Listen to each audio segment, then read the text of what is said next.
여러분들 방송이 자꾸 지연돼서 죄송합니다. 저도 먹고 살아야 된다 보니까 어쩔 수가 없으니까 여러분들이 좀 이해해 주시고 그만큼 알차게 방송을 준비했으니까 여러분들이 기쁜 마음으로 들어주셨으면 합니다. 자, 일단 가볍게 지금의 경제 상황에 대한 것을 잠깐 짚고 넘어가겠습니다. 뭐 다른 건 크게 의미가 없고 이 테라와 루나 폭락 사태, 이걸로 인해서 현재 스테이블 코인이 거의 추락의 상황, 그러니까 매우 부정적인 상황으로 흘러가고 있죠. 이거 뭐 모두가 공감하시겠지만 테라와 루나 사태, 이 폭락 사태, 이건 이미 예견이 된 것이다 라고 생각을 합니다. 이 누구도 할 수 없는 익명의 큰손이 1,000억 원 이상을 매도했다라는 것, 이 시점으로 인해서 공포심리가 확산됐고 그로 인해서 폭락을 했다. 그런데 폭락 이전부터 권도영 씨는 차명 계좌를 이용해서 횡령과 세금 탈세, 거기에 테라의 가치 폭락을 방어하겠다라고 투입한 비트코인의 행방조차 묘연한 상태입니다. 자, 이건 누가 뭐래도 참 이상한 상황이죠. 테라 루나 폭락 사태 이전에 은밀하게 권도영 씨가 이렇게 움직여 왔다. 그리고 이 모든 것들이 결국 중앙은행의 디지털 화폐인 CBDC가 도입될 수 있는 기반을 마련하게 됐다. 상당히 의도적인 폭락이 아닌가라고 밖에 저는 의심이 들 수가 없습니다. 그리고 이제 슬슬 딥스들이 그동안 준비했던 디지털 단일화 화폐 적용을 이 루나와 테라 폭락 사태를 통해서 슬슬 그 카드를 꺼내들기 시작한 것이죠. 정말로 이 시나리오는 너무 뻔해가지고 할 말이 없습니다. 그러니까 민간이 주도하고 있는 스테이블 코인의 위험성을 사람들에게 여실히 보여주는 거죠. 이러한 사태를 통해서. 그리고 중앙은행의 신용을 담보로 한 법정화폐가 얼마나 안정적이고 또한 가치 있는 화폐냐라는 것을 의도적으로 어필하게 만들고 있다. 그렇게 함으로 인해서 결국은 저들이 의도하고 있는 디지털 단일 화폐 가치를 급등시키는 그런 계획이라고밖에 볼 수가 없습니다. 중앙은행발 CBDC 화폐 같은 경우 제가 예전 방송부터 꾸준히 말씀을 드렸고 언급을 해드렸기 때문에 제 방송을 꾸준히 보셨던 분들은 이제 CBDC 화폐에 대한 부분을 매우 잘 아셨을 거라고 봅니다. 현재 미국 연방준비제도의 의장인 제로미의 말을 좀 들어보자면 스테이블 코인 자체가 자산에 대한 투명성이 부족할 뿐 아니라 운영상의 취약성 또한 비일비재하다라고 지적을 하고 있습니다. 그리고 부테린 역시도 스테이블 코인의 폭락 사태를 보면서 스테이블 코인은 폰지 사기다라는 말까지 내뱉고 있습니다. 솔직히 말씀드리자면 코인 쪽 시장이 거의 사기판이다라고 저들이 스스로 그런 것들을 인정하고 있다라고 보고 있는 것이죠. 딥스의 꼭두각시라고 할 수 있는 권도영 대표가 말했듯이 95% 이상의 코인들이 상폐당할 것이다 라고 이야기를 합니다. 결국 이게 도박이 아니고 뭐겠습니까? 어느 한순간 루나 사태처럼 대처 불가능한 폭락 사태, 그 누가 예견을 할 수가 있겠습니까? 여기에 각국의 중앙은행들은 스테이블 코인을 아무런 가치 없는 쓰레기다, 그리고 그에 대한 금융거래를 강력히 제재할 것이다 라고까지 말을 합니다. 그러면서 대중들에게 스테이블 코인의 금융 리스크를 해소할 수 있는 유일한 대안은 바로 CBDC 화폐뿐이다 라면서 강력히 제시를 하고 있습니다. 또한 CBDC에 다소 부정적이었던 미국 역시도 정부 차원에서 CBDC 연구 개발에 박차를 가하고 있고, 록펠러 산하의 스탠다드 차트 은행과 미 국방부 산하의 IBM, 그리고 미국의 중앙은행인 페드와 이 3사가 협력하면서 새로운 기축 디지털 화폐 개발을 서두르고 있습니다. 우리나라 역시도 BIS 디지털 CBDC 행정명령서 지침에 따라서 6월 말까지 CBDC의 모의실험 연구를 통해 실생활에 이것을 적용시킬 계획을 가지고 있습니다.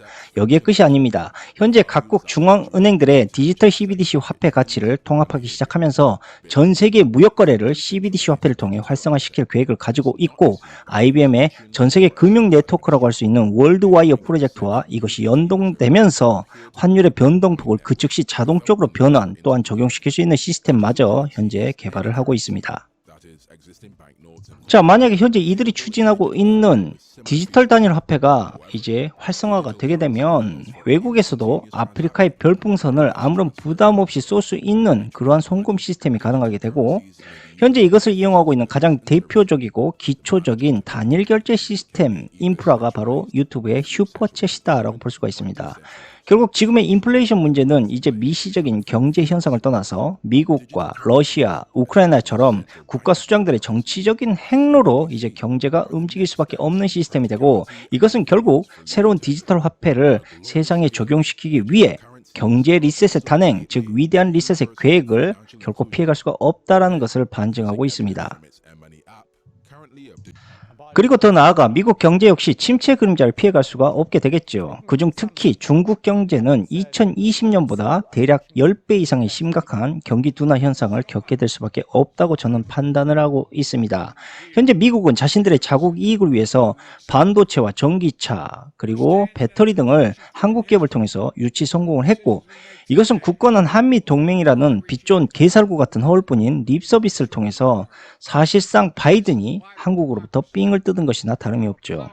반면에 바이든은 일본과 한국 그리고 대만의 라인 구축을 통해서 중국을 견제한다는 목적으로 현재 한국과 일본을 방문한 것인데, 자, 현실은 우리나라가 중국에게 경제 보복을 당하면 막대한 타격을 한국 스스로가 홀로 입게 되는 것이고, 미국은 멀리서 팔짱만 끼는 결과를 가져오게 되는 것이겠죠. 한마디로 이번에 윤 정부의 외교는 거의 낙제점이다 라고 볼 수가 있습니다. 반면에 일본의 국방력은 중국 견제라는 명분 때문에 더욱더 강력해지고 있고 장거리 미사일까지 보유할 수 있는 권한을 가지게 됐습니다. 자, 이제 일본이 핵만 설치하면 핵미사일도 충분히 보유할 수 있는 나라로 성장하고 있다라는 말이죠. 미국 때문에 우리나라는 중국의 경제적 보복과 일본의 군사력 견제의 고민, 이 양쪽 모두를 짊어지게 되었고, 이제 어느 때보다 한국은 자주 국방력이 더 강력해져야 할 시기가 다가오고 있다는 것을 여러분들은 알고 계셔야 됩니다. 자, 그렇다면 이제 식량 이후 이들은 무엇을 또한 독점하기 위해서 이러한 계략을 꾸미고 있는 것인가? 또한 끝없이 이 세계 경제를 긴장의 축으로 만들려고 하는 것인가? 그것은 바로 자원입니다. 물론 여러분들이 믿기 어려우실 테지만 지금 자원의 독점을 적극적으로, 그것도 과감히 추진하고 있는 국가가 다름 아닌 중국입니다. 도대체 중국과 미국 도대체 무슨 관계냐, 이념 사상이 전혀 다르지 않느냐, 이렇게 생각하실 수 있을지 모르겠지만, 이제부터 여러분들은 공영 언론과 정치인들에게 그동안 철저히 세뇌되었던 이념 사상이라는 개념을 스스로 무너뜨리셔야 됩니다.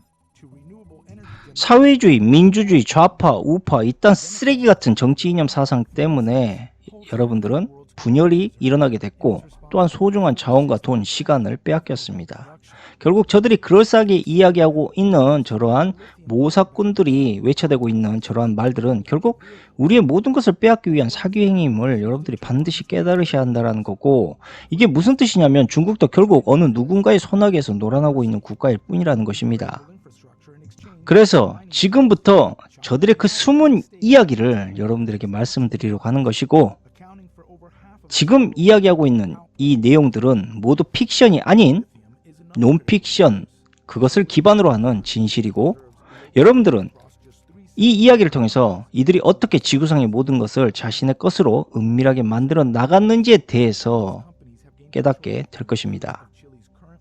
현재 새로운 4차 산업이 도래함과 동시에 전염병과 전쟁을 통한 점차적으로 이제는 자유시장이 아닌 선별적인 분배 경제 시대로 변화되어 가고 있는 것, 그리고 인공지능과 로봇의 구현으로 인한 사회주의적인 평등 경제 이념 사상, 이러한 것들이 결국 우리 앞에 놓이게 되는 것도 우연이 아니라는 이야기입니다. 사회주의 경제 이념 사상이라, 이게 분배라는 제도를 통해서 마치 평등하고 공평한 것처럼 보여도 사실상 그동안 대중들이 누릴 수 있었던 거의 모든 것들을 이제 분배와 평등으로 저들이 간섭하며 무너뜨리겠다라는 행위와도 같습니다. 물론 반대로 생각하자면 동물원의 동물들 매우 편안하고 안정적인 생활을 합니다. 그리고 반대로 철저히 주어진 환경 안에서만 생활해야 된다라는 불편함도 있죠. 그러니까 이것과 매우 비슷한 현상이 도래하게 될 것이다 라고 볼 수가 있고, 이제 이것을 어떻게 받아들일지는 여러분들의 몫이겠죠. 자, 말이 잠시 헛나갔는데 다시 원점으로 돌아가서, 현재 중국이 글로벌 원자재 공급에 약 80% 이상을 독점하고 있는 상황이 왔습니다. 한국 같은 경우는 거의 말할 것도 없죠. 한국 수입 의존도는 무려 80% 이상일 정도로 심각하게 원자재를 의존하고 있는 상황입니다. 아까 말씀드렸다시피 이번 바이든이 일본에서 주장했던 중국 견제 정책은 한국에겐 매우 치명적인 정책일 수밖에 없다라는 것을 다시 한번 언급드리고요. 그러니까 한마디로 중국은 글로벌 원자재의 최대 포식자이자 최대 공급자로 성장을 했다라는 겁니다. 그리고 딥스들은 바로 이러한 중국을 통해서 자원을 독점하려 하고 있는 것이고, 더 나아가서 자신들이 만든 CBDC 화폐를 이러한 자원에 연동시켜 글로벌 국가들을 자신들이 만든 디지털 화폐로 사용할 수 있도록 글로벌 시장을 압박하려 하고 있는 것입니다. 특히 반도체, 통신제품, 시멘트 같은 필수 자원에 광범위하게 사용되고 있는 마그네슘, 게르마늄, 실리콘, 메탈 같은 이런 핵심 자원에 중국 비중이 무려 90% 내외에 달할 정도로 독보적인 위치에 있습니다. 이 모든 자원의 독점은 모두 1대1로 사업에서부터 그 시발점이 시작된 것인데, 1대1로 사업에 참여한 국가들이 중국이 주도한 아시아 인프라 투자 은행으로부터 너무 많은 빚을 지다 보니까 국고가 약탈당하기 시작했고, 국가들의 광산 채굴권을 대신 중국이 선점하기 시작하면서 중국의 1대1로 참여하기 위해 자원을 독점하는 위치에 오르게 된 것입니다. 그리고 한 가지 흥미로운 사실은 중국이 1대1로 사업을 시작하기 위해서 설립했던 아시아 인프라 투자 은행인 AIIB 자금을 직접적으로 수혈했던 곳이 바로 월드뱅크인데, RIT 캐피털 파트너스가 이 월드뱅크의 5개 주주국의 주주와 함께 개입되어 있는 기관이었다는 겁니다. 참고로 더 말씀드리자면 RIT 캐피털 파트너스는 록펠러 산하의 자산 관리 회사이고요. 로스차일드가와 록펠러 가문이 서로 손을 잡고 2012년에 탄생하게 된 그런 투자 금융 기업이기도 합니다. 이뿐 아니라 이스라엘과 UAE의 은행 금융 협정 체결과 무역 협정 뒤에서 JP모건도 적극적으로 1대1로 사업에 투자를 하고 있었는데, 사실상 월드뱅크와 JP모건은 록펠러와 로스차일드의 입김에 놀아나는 은행이기도 하다는 것입니다. 그렇다면 1대1로 사업에 록펠러와 로스차일드가 월드뱅크와 JP모건을 통해서 은밀하게 우회 투자를 하고 있었다라는 이야기인데, 사실상 중국과 록펠러는 여러분들이 모르는 매우 깊은 러브 스토리를 가지고 있습니다. 바로 이 점 때문에 여러분들이 사회주의와 민주주의라는 이분법적인 쓰레기 사상을 버리라고 했던 것이고, 저들은 그런 이념과 상관없이 돈이 되면 어떠한 국가든 어떠한 이념이든 모두 버리고 어깨동무를 할 수 있는 그러한 자들이라는 겁니다.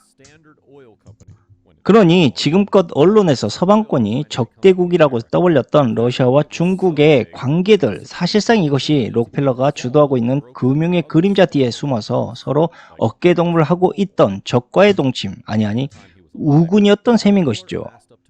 게다가 그 출발이 무려 19세기 중반이라는 사실을 아는 사람은 더 드물겠죠. 자, 시작은 지금으로부터 150년 전인 1863년으로 거슬러 올라갑니다. 석유 재벌 존 데이비슨 록펠러 시니어는 24살에 처음 중국에 기부를 했는데, 독실한 침례교였던 그는 교회를 통해서 중국 선교회 측으로 약 10달러를 기부하게 됩니다. 그것이 바로 중국에 대한 기부의 시작이었던 것이죠.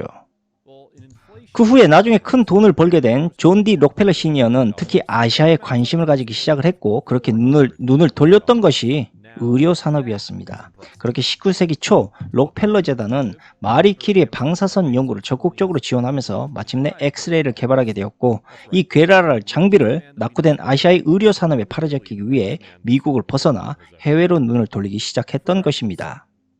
이 당시에 중국 정부 관료들과 의사들은 록펠러가 중국에 팔아제끼는 수많은 의료장비의 리베이트를 통해서 이 검은 돈을 받지 않은 자들이 없을 정도였고, 그로 인해 록펠러는 아주 손쉽게 중국 당국의 병원 허가를 받게 됩니다. 그리고 이 당시 중국의 문화와 역사에 흠뻑 빠진 록펠러는 무엇보다 가장 처음 엑스레이 보급에 앞장서게 됐던 것이고, 존스 홉킨스를 본따 베이징에 병원을 세우기 시작하면서 막대한 자본의 이익을 얻게 됩니다. 록펠러가 중국에 처음 설립했던 이 병원이 현재 베이징 중심가에 자리 잡고 있는 북경협화의대입니다. 결국 지금의 북경화의대가 록펠러 가문과 중국을 이어주는 첫 연결고리가 되었던 것입니다. 그 후에도 기부의 문화는 끊기지 않고, 존 디 록펠러 시니어의 아들인 존 데이비스 록펠러 주니어도 아버지의 중국 투자와 기부를 이어갔습니다. 1921년 록펠러 주니어는 미국에 배를 타고 출발해서 기차를 갈아타는 등 긴 여정을 거쳐 북경협화의대 병원 준공식에 참석할 만큼 애정을 보였고, 중국에 많은 투자를 아끼지 않았습니다. 이처럼 록펠러 가문과 중국의 기부와 투자의 러브 스토리는 지금도 계속되고 있고, 이처럼 록펠러는 중국의 금융에 더 깊숙이 관여할 수 있는 명분을 기부를 통해 얻게 되었습니다. 현재는 록펠러가 중국에 직간접적으로 참여하고 있는 은행들이 기부 문화로 인해서 점점 늘어나고 있고, 대표적인 은행은 중국 공상은행, 중국 건설은행, 홍콩은행 등 수없이 나열되어 있고, 1대1로의 중국 은행들의 주주로도 우에 참여하고 있는 실정입니다. 자, 어렵게 이야기할 거 없습니다. 한마디로 쉽게 이야기하죠. 돈입니다. 돈. 돈. 사상이고 개 나발이고, 돈 앞에서는 영원한 적도 동지도 국적도 없다라는 말입니다. 뭐 최근만 보더라도 현재 중국과 미국이 상당히 적대국으로서 서로 강력한 어떤 대응을 하고 또한 저격을 하고 있죠. 그런데 이게 어디까지나 겉으로만 보이는 사실이라는 것을 여러분들은 알아야 되고, 언론은 자꾸 이런 겉으로 보이는 사실을 진실인 것처럼 포장을 해서 여러분들에게 계속 들려드린다는 겁니다. 자, 그렇다면 중국은 그간 1992년부터 2016년까지 이러한 미국과 중국의 문제를 어떻게 해결해 왔었을까? 여러분들 궁금하지 않습니까? 일단 중국에서는 라오퐁요라는 오랜 친구가 미국 권력 핵심부에 있기 때문이다라는 이야기를 합니다. 지금 이 말하고 있는 라오퐁요는 매우 오래된 친구, 또한 친한 친구를 이야기하는 것인데, 자, 그렇다면 중국이 말하고 있는 미국 권력 핵심부의 라오퐁요는 과연 누구고, 중국은 어떻게 친분 관계를 그동안 쌓아왔을까? 자, 조금 더 과거로 올라가자 보냐면, 중국 공산당은 월가의 대표적인 투자 은행이자 제2록펠러가 소유하고 있는 골드만삭스에 접근을 합니다. 록펠러가 그동안 중국에게 기부를 했고, 중국 정치인들과 그 돈으로 미래를 즐겼던 그 이유도 사실 중국과 미국 사이에 금융의 가교적 역할의 권한을 록펠러가 얻기 위함이었고, 미국을 통해 또한 중국을 통해 화폐와 자원을 통제하기 위한 그러한 명분을 얻기 위함이기도 했었습니다. 아무튼 1996년 그 당시 중국 부총리였던 주룽지는 골드만삭스의 아시아 투자 담당자인 헨리 폴슨을 만나게 됩니다. 그리고 중국 국영기업인 차이나텔레콤의 주식 상장을 제2록펠러에게 맡겼고, 그와 동시에 중국 석유 국영기업인 페트로차이나의 상장 또한 동시에 맡기게 됩니다. 결국 중국의 이 두 기업의 상장은 성공적이었고, 그로 인해 골드만삭스도 많은 이익을 얻게 됩니다. 그렇게 두 번의 성공적인 지저분한 금융거래로 인해 제2록펠러의 금융기업인 골드만삭스와 중국 공산당은 매우 끈끈한 유대관계가 맺어지게 됩니다. 그런데 왜 골드만삭스였을까? 다른 투자 은행도 많은데 말이죠. 그 이유는 록펠러 산하의 골드만삭스와 스탠다드 차타드의 CEO를 거쳤던 사람들 대부분이 백악관으로 들어가는 경우가 매우 많았기 때문이었습니다. 그렇게 중국은 록펠러를 통해 월가와 영향력 있는 정치인들의 우호적 관계를 자연스럽게 맺을 수 있게 되었고, 록펠러 금융기관으로부터 자본주의를 배워갔으며, 록펠러는 이 명분을 이용해 서서히 중국의 지분을 삼켜갔던 것입니다. 그러던 와중 2007년과 2008년 사이 집값 버블이 터지면서 서브프라임 모기지 사태가 촉발되었고, 그중 미국의 4대 투자 은행이라 할 수 있는 리만 브라더스가 파산하면서 미국 경제에 엄청난 위기를 불러왔습니다.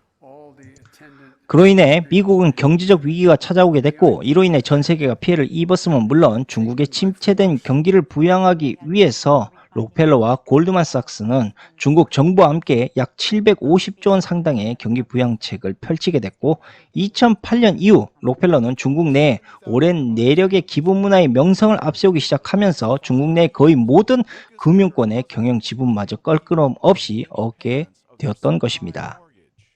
자, 여기에서 우리가 반드시 명심해야 될 점은 뭐냐? 바로 자본주의에는 곧 돈이 모든 것이기 때문에 월가와 록펠러 또한 서방권들은 언론 매체의 정보와는 다르게 공산당을 쉽게 버리지 못한다라는 것입니다. 결코 자본주의가 끝나지 않는 한 이들의 공정관계는 영원할 것이고 쉽게 끊어질 수가 없다라는 이야기입니다. 그렇기 때문에 겉으로는 대립각처럼 보일지 몰라도 그 뒤에서는 서로의 국익을 위해서 어떤 커넥션이 오고 갈 수밖에 없었다라는 겁니다. 자, 한마디로 바로 이겁니다. 현재 미국과 중국의 금융의 검은 카르텔 그림자는 록펠러 가문이었고, 이들은 인위적인 경제 위기를 일으킬 때마다 미국과 중국에 막대한 자본을 흘려주며 그때마다 기부라는 명목으로 재단을 설립하기 시작했고, 중국과 미국의 금융과 기업을 이 재단을 통해서 조용히 잠식해 나갔던 것입니다. 그리고 지금 현재 록펠러가에서 가장 큰 실세로 현재 자리매김하고 있는 사람이 바로 데이비드 록펠러의 조카인 제이 록펠러입니다. 이 제이 록펠러는 골드만삭스를 운영해 왔고 록펠러 재단의 일부의 권한을 얻은 사람이기도 했습니다. 그런데 이 제이 록펠러가 데이비드 록펠러가 사망한 이후 그에게 무엇을 간절히 얻기 위해서 미친 듯 노력을 했습니다. 과연 그게 무엇이었을까? 우리가 그러면 현재 록펠러 가문의 가장 중요한 자산을 순서대로 나열해보자면 쉽게 나옵니다.